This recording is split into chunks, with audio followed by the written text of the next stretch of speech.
Hey guys, what's going on? John here from What's Spinning here tonight to chat about this new Jason Isbell and the 400 unit album Reunions. Jason Isbell is the former guitarist and songwriter for the legendary alternative country act Drive-By Truckers, who in his short time in the band was actually one of my favorite parts about the band. As a matter of fact, almost every one of the tracks that he would sing for them was some of my favorites on the albums. And ever since he's left the band, honestly, he's had a pretty solid solo career as well. Now, I personally have always been very picky with southern rock and alternative country, but Jason's music has always sort of warmed my heart. I love the southern rock inspired Sirens of the Ditch, which also had a great singer-songwriter vibe. Also, the very visually stunning Here We Rest.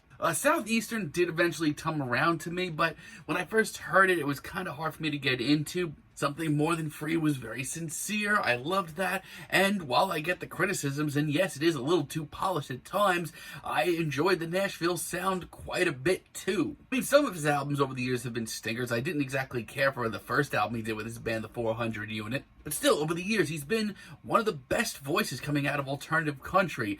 And these new singles have been pretty fiery, if you ask me. Let's chat about this thing. His album starts off with a very lengthy What Have I Done to Help? And I'll be honest, of the singles that he released leading up to this album, this one took me the longest to appreciate.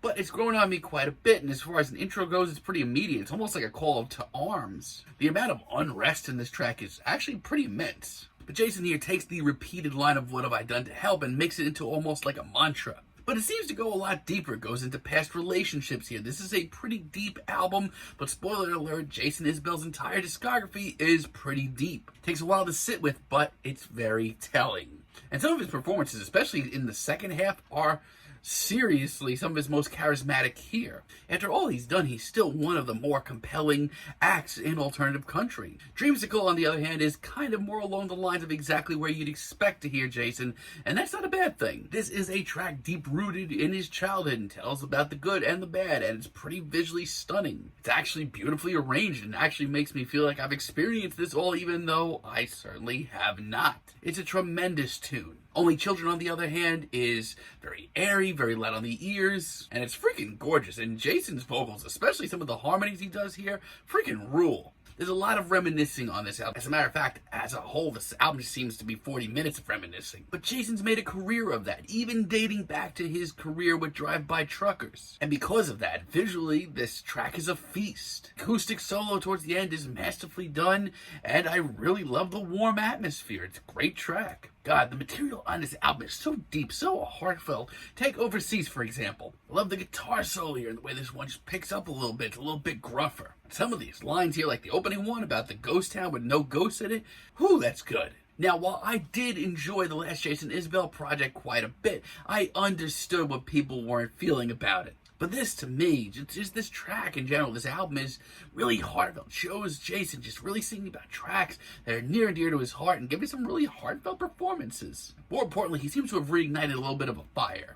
And Running With Our Eyes Closed is a great deep cut. I mean, we have a lot going on here. There's a little bit of a bluesy side to this track, a little soul going on, but it also has this larger-than-life chorus that is easily one of the most memorable here. Now, this is a little bit of a more surreal track from Jason. It's not as straightforward, but it's a welcome surprise and a really great risk. But to me, I still can't absolutely dive headfirst into this album nearly as much as his early albums. I feel like some of the magic has gone a little bit. Take, for example, Rivers. This one to me is really upsetting, mostly because of just how faceless it is. I mean, if you blindfolded me and asked me to just name this singer, I probably would have guessed like 6 alternative country singers alongside Jason as well. I mean, you may dig this, but I feel like this could have been done by anybody. And isn't just me, but this instrumental is so cheesy.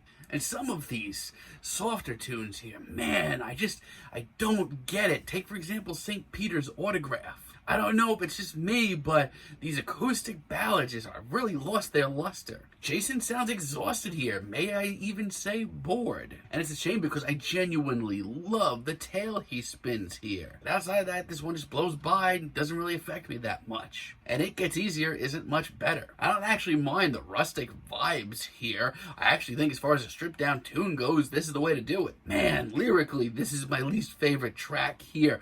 I don't know where this came from. but there are a couple of great deep cuts late in the album. Take, for example, Be Afraid. This is actually my favorite tune here. It's strangely, seriously epic for Jason's music, even in the old country genre. Like, this track is absolutely larger than life sounding, but it fits this album. It just fits the entire mood of this album. Not only that, but it has that same fired up, call to arms vibe that we were getting earlier. And yeah, if I'm being honest, this does have a little bit of a Nashville sound vibe to it, but if you can get around that, this track is great. And Letting You Go as a finale is the reminder that I need that Jason can write a perfectly great ballad, stripped down ballad. Fucking hell, man. This is a ballad. This track is a tearjerker, and it is powerful. I mean, you don't have to be a parent to truly appreciate this track, and what Jason's saying is a real gut punch of a finale, and a really spectacular one at that. So yeah, I don't think this is the best album from Jason Isbell in the 400 unit. I wouldn't say this is a good place to start either. Definitely go back and check out his back catalog, but still, he is a monster of alternative country and really has ignited a fire in himself for most of this album.